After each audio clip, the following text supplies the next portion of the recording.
शुभार्थी students, Chandel आज का जो डॉक्टर विषय इस प्रेजेंटेशन के लिए रखा है मूल्य आधारित सुशासन और नीति निर्माण में नैतिकता। जब हम बात कर रहे हैं कि पॉलिसी की value based administration and ethics in decision making, तो प्रशासन का जो मूल उद्देश्य है वो समाज के सर्वांगीण विकास और जन कल्याण को सुनिश्चित करने की बात करता है। परंतु हम ये देखते हैं कि यदि प्रशासन में निर्णय केवल दक्षता, त्वरितता और राजनीतिक हित पर आधारित होंगे तो शासन की जो वैधता है और विश्वसनीयता उस पर प्रश्न उठने लगते हैं। इसलिए प्रशासन में नैतिकता और मूल्य आधारित दृष्टिकोण का समावेशन होना बहुत जरूरी है।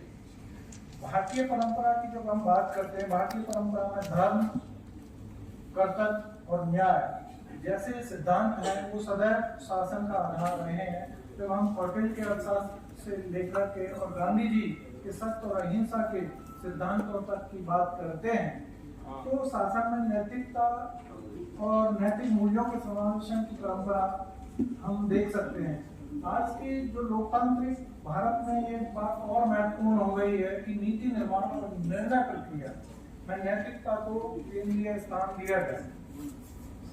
प्रशासन में जब बात करते हैं हम नैतिक मूल्यों की, मूल्य आधारित प्रशासन की, तो प्रशासन समाज के सुचारू संचालन का एक प्रमुख अंग के रूप में हम देखते हैं।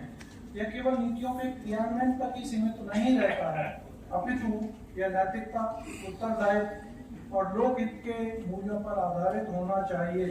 जब प्रशासन अपने कार्यों और निर्णयों में नैतिकता, ईमानदारी, उत्तरदायित्व, सत्यनिष्ठा, सहानुभूति और न्याय और पारदर्शिता के साथ चलता है तो मूल्यों को आत्मसात करता हुआ नजर आता है, तब हम उसे मूल्य आधारित प्रशासन कह सकते हैं। तो यहाँ मूल्य आधारित प्रशासन में केवल परिणाम ही नहीं होते हैं बल्कि साधन, मीन्स और प्रक्रिया, प्रोसेस भी समान रूप से उतने ही महत्वपूर्ण माने जाते हैं। इसीलिए प्रशासनिक तंत्र को नैतिक रूप से उत्तरदायी बनाता है जिससे सत्ता का उपयोग लोक हित में किया जा सके, न कि उसका निजी स्वार्थ हो।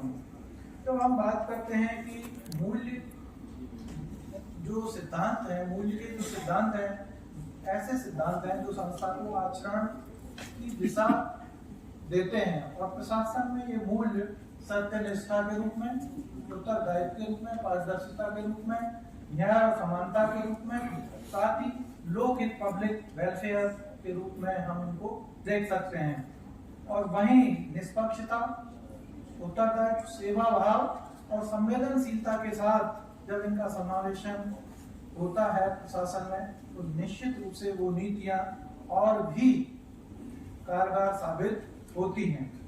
भारतीय संदर्भ में अभी हम बात कर रहे थे कि जब हम पटेल के अर्थशास्त्र से लेकर गांधी जी तक के सत्य और अहिंसा तक की बात करते हैं तो पटेल का जो अर्थशास्त्र है उसमें राजा की बात करते हैं, शासक की जब बात करते हैं तो नैतिकता और न्याय के शासन करने की प्रेरणा देता है। वहीं जब महात्मा गांधी के प्रशासन की हम बात करते हैं तो महात्मा गांधी का प्रशासन लोक सेवा का साधन बताया था, न कि सत्ता का माध्यम। तो इसलिए आधुनिक भारत में भी जब सिविल सेवाओं की आचार संहिता की हम बात करते हैं और नैतिक प्रशासनिक जो प्रशिक्षण है इसी दिशा में कदम उठाते हैं तो प्रशासनिक नैतिकता का यह सैद्धांतिक आधार बनता है। इस प्रशासनिक नैतिकता के बहुत सारे दृष्टिकोण हो सकते हैं। उन दृष्टिकोणों से जब प्रेरित होते हैं तो नैतिकता, कर्तव्यनिष्ठ दृष्टिकोण जिसमें हम देखते हैं परिणामवाद की बात करते हैं, दूसरी सद्गुण नैतिकता, सद आचरण का भी समावेशन इसमें देखा जा सकता है। जब संस्थागत उपाय और सुधार के रूप में हम इस नैतिक मूल्यों की, नैतिकता की बात करते हैं तो नैतिक शिक्षा और प्रशिक्षण, सिविल सेवाओं के प्रशिक्षण और संस्थाओं में नैतिकता का और सार्वजनिक मूल्य पर बल दिया जाना चाहिए। आचार संहिता, कोड ऑफ कंडक्ट, प्रत्येक इंटीग्रिटी और एम्पैथी, इन सिद्धांतों को जब हम साथ लेकर के नैतिक निर्णय निर्माण में आगे बढ़ते हैं तो निश्चित रूप से हम सफलता की ओर आगे बढ़ते हैं। मैं बस जस्ट एक नहीं अपना कंफ्यूजन, मूल्य आधारित प्रशासन और नैतिक निर्णय निर्माण केवल सैद्धांतिक अवधारणाएं नहीं है बल्कि लोकतांत्रिक शासन के जीवन स्तंभ है। नैतिकता प्रशासन को केवल संचालन तंत्र नहीं बल्कि सेवा तंत्र बनाती है। एक अधिकारी जब अपने निर्णयों में ईमानदारी, पारदर्शिता, संवेदनशीलता और लोक हित को सर्वोपरि रखता है, तब वह प्रशासन को विश्वसनीय और जन केंद्रित बनाता है। 21वीं सदी का भारत तभी सशक्त, न्यायपूर्ण और उत्तरदायी राज्य बन सकता है जब शासन के प्रत्येक स्तर पर मूल्य प्रदान दृष्टिकोण और नैतिक चेतना को आत्मसात किया जाए। धन्यवाद।